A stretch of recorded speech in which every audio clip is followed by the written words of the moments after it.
네, 다음 주제입니다. 경기도 노인 200만 명 시대 돌봄 숙제 직면하다, 이런 제목을 뽑아봤습니다. 박 실장님, 저 경기도 고령 인구가 이제 199만여 명, 200만이 코앞인데 공영 요양시설은 10군데밖에 없다고 그래요. 생각보다 충격적인데 원래 이렇게 적은 게 맞나요? 글쎄요, 이게 뭐 맞다 안 맞다 이렇게 이야기할 수는 없는 거죠. 요양시설 이런 가능한 대로 뭐 정부가 케어할 수 있으면 좋겠지만 지금 현실은 1%도 안 되죠. 공영 이렇게 적을 줄 몰랐어요. 요양시설이. 이제 문제는 아까 앞서 말씀하신 대로 우리가 이제 그 고령 사회에 이미 접어들었다, 경기도가. 네. 그리고 뭐 이미 초고령 사회로 접어든 시도도 지금 막 나오고 있으니까. 근데 이제 노인들의 이제 구성과 이제 소득을 한번 보면 우리의 그 정책들이 대부분 돈 많은 노인들은 뭐 실버타운, 아주 고급스러운 실버타운에서 가서 사시죠. 그리고 저소득층 노인들, 또 1인 가구 노인들에 대한 정책은 좀 있습니다. 그리고 아픈 분들이 이제 생기면은 가족에서 케어를 하다가 그 더 아파지거나 아니면 케어할 상황이 아니면 사립 요양시설, 요양원 또는 요양병원으로 이제 가시게 됩니다. 그러면 그 200만 가까운 노인들 중에 이렇게 요양원과 요양시설 가실 분들, 그리고 혼자 그냥 사시는 분들, 건강하게 또는 부부가 이렇게 사시는 분들 이렇게 있는데, 실버타운 같은 고급 그 요양시설과 그렇게 사시는 그 중간의 영역에 대한 정책이 좀 부족하고, 그것이 그 공공의 영역으로 좀 포섭이 되면 1인 노인 가구를 이렇게 지원하는 인력과 예산을, 그죠? 공공요양시설로 집단 실버타운과 같은 유형으로 이제 운영되는, 그렇지만 가격은 좀 더 다운을 시킬 수 있는 방안을 찾아서 그 공공으로 이렇게 한다면 그 하나의 대안이 될 수 있을 거라는 생각이 들거든요. 그 점점 고령화는 이제 될 것이고, 그 고령화되는 노인들을 사회적으로 또는 가정적으로 이렇게 돌봄이 필요한 수요는 점점 커질 텐데, 그것을 언제까지 개인의 영역으로만 이렇게 맡겨둘 수 있겠느냐. 그리고 인구가 감소되고 젊은 인구가 출산율이 줄어들면서 경제활동 인구가 점점 줄어드는데, 그분들이 어쨌든 가정에서 그 자기 부모 봉양하는 건 이제 뭐 효도이겠습니다만, 그런데 이렇게 투입되면서 사회적 활동을 못하게 되면 우리 사회 전체에 이제 또 활력이 떨어지는 문제가 있으니까 공공 요양시설은 좀 확대할 필요가 있겠죠. 지금 최근에 보면 그 어린이집 유치원들이 문 닫는 데가 되게 많습니다. 이게 상대적으로 이제 노인 요양시설의 수요는 막 폭증하고 있는 거고. 그러니까 그런 부분들을 이렇게 좀 이제 바꾸면서 그걸 공공형으로 운영하는 모델들을 많이 빨리 만들어야 될 필요가 있다, 사회적으로. 뭐 그런 생각을 해봤습니다. 좋은 아이디어네요. 참고로 지금 그 도내 공공요양시설은 10군데 있습니다. 수원, 성남, 부천, 광명, 평택, 안산, 구리, 군포, 의왕, 양평, 이렇게 10곳만 있고 나머지 21곳 치고는 공공요양시설이 없는 상태입니다. 지금 이 어느 가정이나 노인 돌봄 문제는 정말 심각한 문제라고 보이는데, 박 국장님은 어떤 아이디어를 갖고 계세요? 아이디어라기보다는 이거지 않습니까? 자, 민간이 잘하면 뭐 공공을 확대할 필요가 없는 거지 않습니까? 그렇죠. 예. 자, 그러면 1,500군데의 노인 요양시설이 있는데 공영 10곳이 없는 거나 마찬가지죠. 자, 그러면 우선 그거 전에 우리가 전체적으로 노인 문제를 한번 보면 우리가 OECD에서 압도적으로 1위를 차지하고 있는 부분들이 있습니다. 노인과 관련된 것들이 많죠. 자, 고령화 속도, 노인 교통사고, 노인 빈곤율, 노인 자살률, 압도적 1위입니다. OECD에서. 전체적으로 사회적으로 노인에 대한 시각을 한번 가지고 접근해야 된다고 보고요. 이거지 않습니까? 수원의 대표적인 그 요양원이 파장동에 있는 그 수원시가 운영하는 시립요양원이 있습니다. 그게 이제 봉사를 몇 번 제가 다녔는데 봉사를 가면 이 칫솔을 나눠줍니다. 네. 뭐 하는 건지 뭐 궁금하시죠? 칫솔이요? 예. 그 칫솔로 그 창틀이라든지 침대라든지 이런 데 있는 각질을 먼저 다 제거합니다. 그 무슨 뜻이냐 하면 시립요양원, 이 관공서에서 운영하는 그런 이제 그 다 그런 건 아니겠지만 그 정도로 관리를 하고 있는 거죠. 그리고 가보면 여러 가지 이제 그 예를 들면 치매를 좀 더디게 하는 프로그램들이라든지 이런 것들을 계속 하고 있어요. 이렇게 눈에 다 보이죠. 그리고 친절하고 물론 이제 그 저희들이 외부 사람들이니까 뭐 더 친절할 수도 있지만 그래서 이렇게 보면 좀 쾌적하고 넓고 근데 사립 이제 요양시설들을 뭐 저도 수도 없이 가봤습니다만 이거지 않습니까? 대부분 요양사들을 누굴 씁니까? 조선족들을 많이 쓰죠. 네. 그래서 이 키포인트는 뭐냐면 한 사람의 요양보호사가 몇 명의 노인을 케어하느냐 이게 관건입니다. 자 그러면 정부에서 지원하지 않습니까? 예를 들면 뭐 너네는 뭐 100명의 그 노인을 수용할 수 있으니까 그럼 요양보호사를 몇 명 쓸 수 있고 이렇게 지원하는 거거든요, 정부가. 물론 뭐 요양 사립 민간 그 요양원들이 전부 뭐 영리하는 목적으로 한다고 뭐 저 그렇게 생각하지는 않지만 제가 다녀본 경험에 의하면 그 이렇게 해요.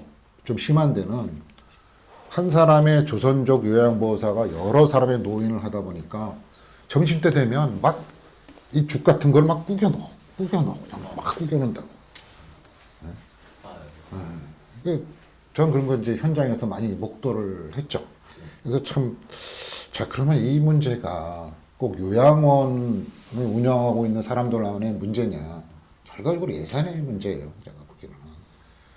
그래서 어떤 이런 그리고 이제 뭐 예를 들면 그 시립 요양원을 가려고 그러면 몇 년 기다려도 못 갑니다. 별따기예요, 하늘에.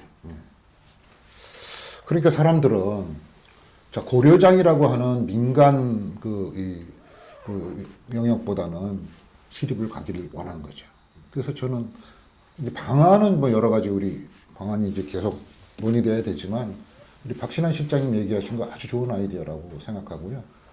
또 그거 외에 아까도 제가 말씀드렸듯이 우리가 OECD에서 압도적 1위로 5명을 쏟고 있는 이런 데이터들을 저희들이 좀 줄여나가려고 그러면 이 문제에 대해서는 정부와 지자체가 예산 투입의 이 과단성이 좀 필요하다 이렇게 생각합니다. 그래서 적어도 이 요양원이 현대판 고려장이다 이런 소리를 듣지 않도록 해야 된다 이런 생각을 하고요. 그 대신에 이제 이 공영으로 다 이걸 다 전환하고 만들고 그러려면 지금 1,500개 경기도만 해도 요양시설인데 이거를 공영으로 만든다고 해도 얼마를 만들 수 있겠습니까? 상당 기간 동안은 계속해서 민간 영역 위주로 갈 수밖에 없습니다. 그럼 민간 위주로 가기 위해서 그 운영자들이 좀 더 이 케어를 좀 더 정성스럽게 하기 위한 시스템을 만들어야죠. 일본은 예산입니다. 도에서는 참고로 어떤 얘기를 하냐면요. 공공요양시설은 기본적으로 시군 예산 투입 사안이다. 도는 시설의 재보수를 만든다. 그러나 국비도비사업에 정부의 공립시설 유치에 도는 노력하겠다. 제가 볼 때는 어르신 노인들을 위한 복지를 만약에 도에서 진정성을 갖고 접근한다면 이런 것부터 해야 되는 거 아니에요? 공영시설, 노인요양시설 유치에 전력을 다하겠다. 어떠세요? 물론 뭐 지금 고령 사회고 조만간 초고령 사회로 진입을 할 시기이기 때문에 네.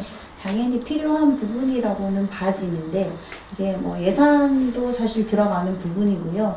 특히나 우리가 돌봄 그러면 어린이하고 어르신, 이게 노인 돌봄 두 가지를 볼 수가 있는데 네. 어린이 같은 경우에는 사실 돌봄이 필수거든요.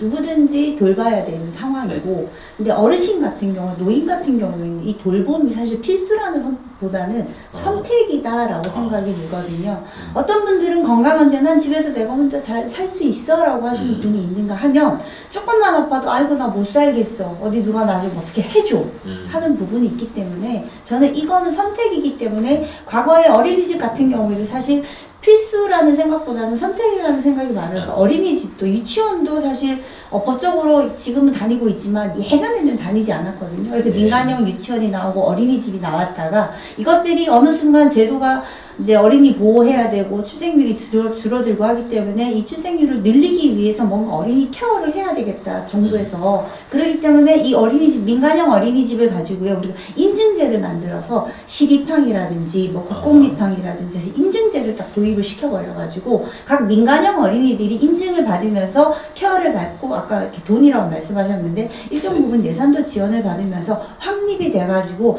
이게 민간형이지만 오히려 요즘은 이제 사실 국공립보다는 민간형 쪽으로 더 많이 치중하고 있는 더 프로그램을 늘리고 더 교육의 질을 높여가지고 그 학부모들이 선호할 수 있게끔 만들어 놓은 게 현재의 어린이집 돌봄이고 지금 어르신 돌봄도 마찬가지로 제가 선택이라고 말씀을 드린 게 국공립이 없지 않냐 1% 수준밖에 안 되는데 정말 더 노력해야 되는 게 아니야? 당연히 노력해야 되는 건 맞은데 이게 선택이다 보니까 정부에서 주도적으로 했다기보다 민간에서 고객 유치하는 차원에서 더 많이 확산을 시켜놓은 상태거든요.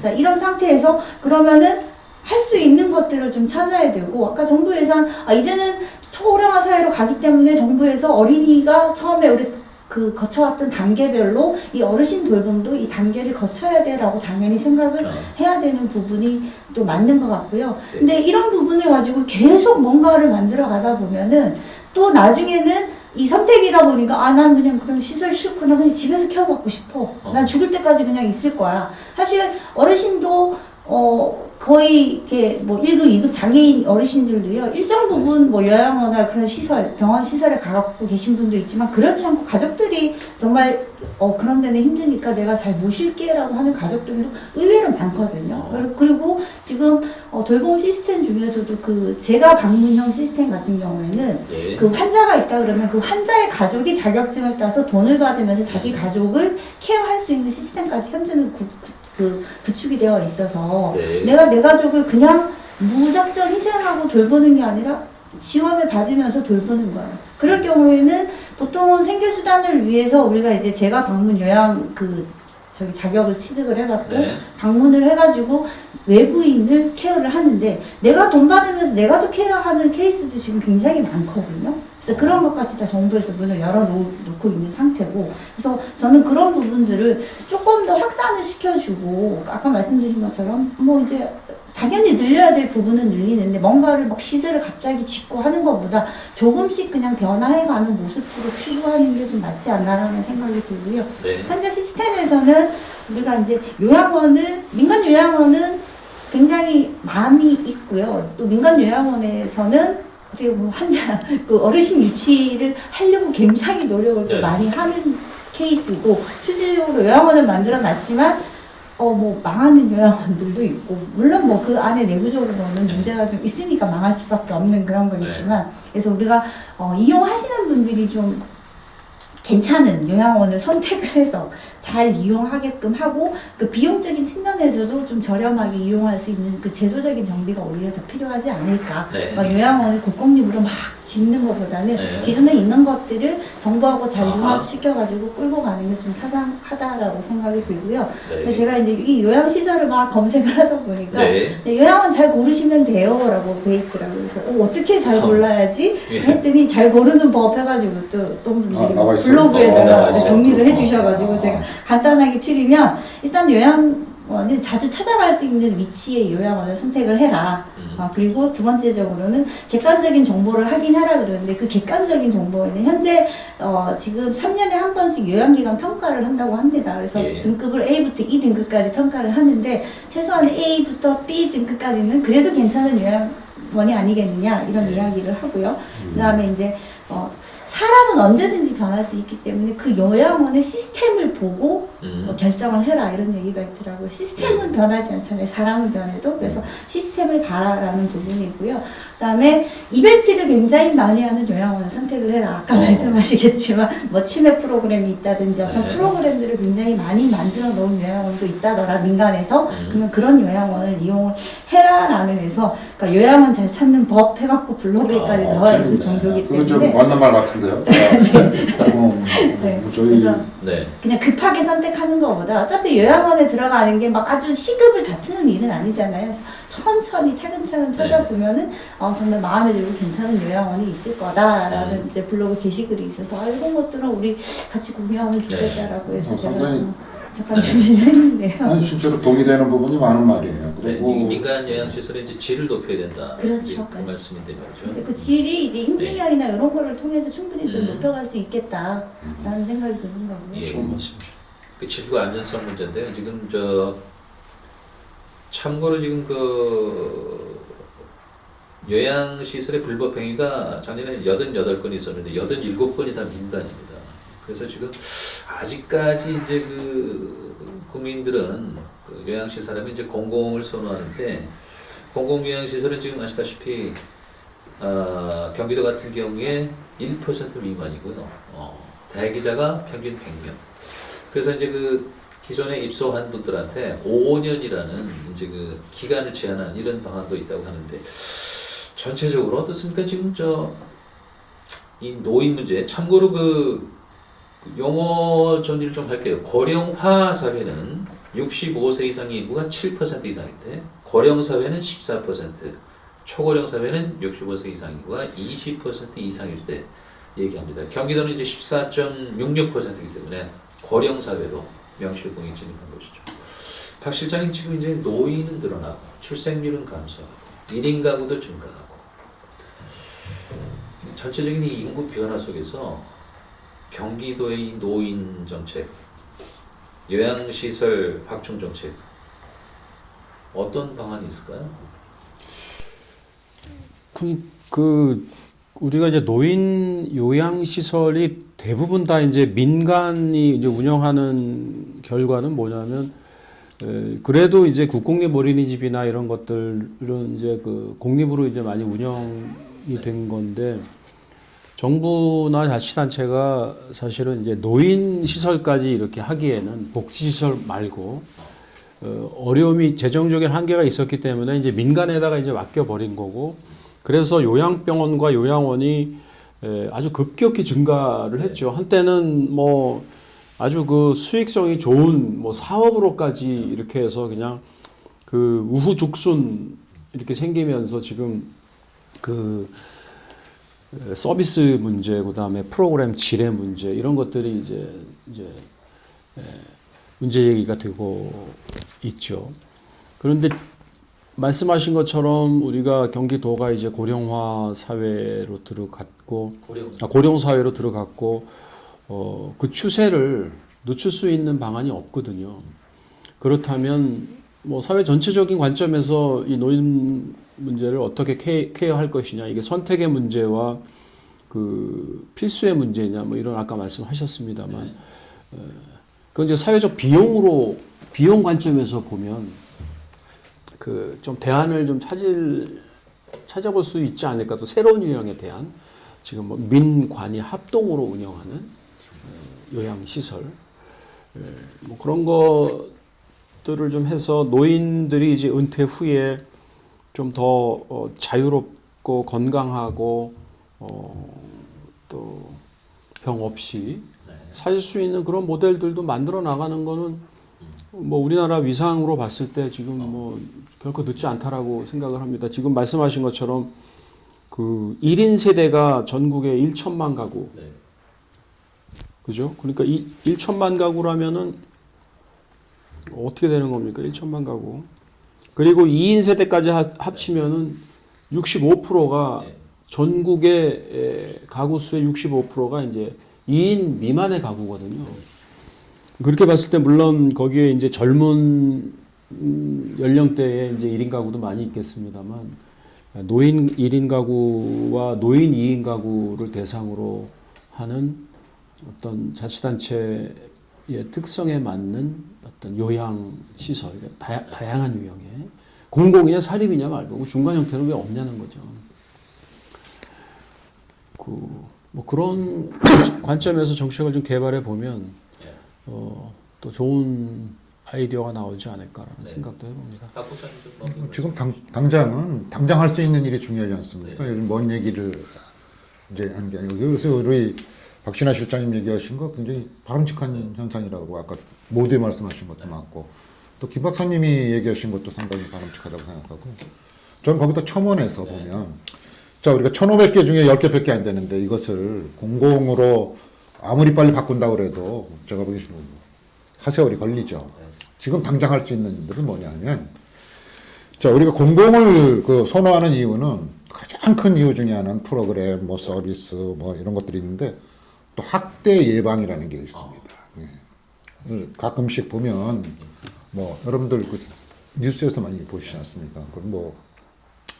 그래서 이제 좀 더 안정성 있는 데를 선호하려고 시립을 신청하죠. 시립은 뭐 1%도 안 되니까. 그리고 또 들어가 있는 사람들이 아까 얘기하신 것처럼 나가질 않으니까. 왜? 좁으니까 안 나가죠. 그리고 월급도, 요양보호사 월급도 공공이 좀 더 많습니다. 그러니까 이제 지금 할 수 있는 일들은 뭐냐 하면, 자, 우리 관공서, 이 공공기관의 입장에서 보면, 이 민간 영역의 요양시설들이 공공요양시설에 버금가게 운영될 수 있도록 관리하는 일이 지금으로서는 해줄 일이라고 저는 생각합니다. 그래서 이 부분에 대한 관리 인력을 더 늘리고 관리 의지를 더 표명해야죠. 그렇게 하면 어떤 이 민간과 공공의 영역에서 벌어졌던 갭을 좀 더 줄여나갈 수 있지 않을까.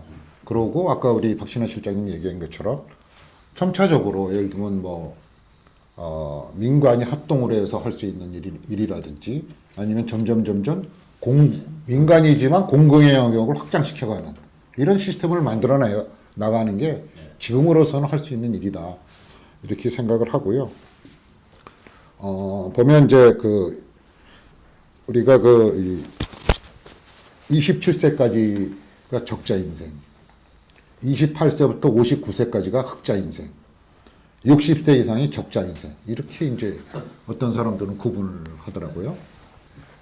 자, 60세 이상은 누구나 다 금방 오는 거지 않습니까? 금방 오는 건 아니지만 누구나 다 맞아야 되는 현상인데 문제는 60세부터 숨이 점점 길어지니까 맞아야 되는 적자 인생 기간이 너무 길다는 것이죠. 그 제일 좋은 방법은 고급 실버타운 가면 끝이죠. 케어돼지고 병원도 바로바로 가고 이런 거죠. 그러지 못한 사람들이 대부분이기 때문에 공공의 영역이 필요한 것이죠. 공공기관의 가장 큰 목적은 사회적 안전망을 구축해 나가는 일이 공공의 목적 아닙니까? 공공기관이 있어야 되는 이유가 그런 거죠. 그래서 이 부분에 대해서 당장 할 수 있는 일, 아까 제가 말씀드린 그런 일에 좀 치중했으면 좋겠다. 이런 말씀을 드리고 싶습니다. 경기도 노인 200만 명 시대의 노인 돌봄 숙제 직면. 네, 이 주제 들어봤습니다. 네, 토뉴부 20번째 시간 함께 하셨습니다. 오늘 말씀에 스마트 도시문화연구소 김세현 박사님, 그리고 전 경기도 경제실장이신 박신하 실장님, 그리고 경기일보 편집국장을 역임하신 박흥석 국장님 세 분이었습니다. 오늘 말씀 감사합니다. 고맙습니다. 네, 저희 토뉴부에서 알려드리겠습니다. 이번 20번째 시간을 계기로 저희가 시즌 1을 여기서 마감을 했습니다. 그동안 쉼 없이 달려왔거든요. 그래서 저희가 휴식과 충전의 시간을 갖도록 하겠습니다. 아마 그렇게 오래 걸리진 않을 것 같습니다. 날이 풀리면 아마 봄날 정도가 되겠죠. 좀 더 내용을 알차게 하고 보험에서도 변화를 좀 주고 그렇게 해서 다시 만나보겠습니다. 도니우브 시즌 1은 여기서 마감하고 도니우브 시즌 2에서 다시 찾아뵙겠습니다. 안녕히 계십시오.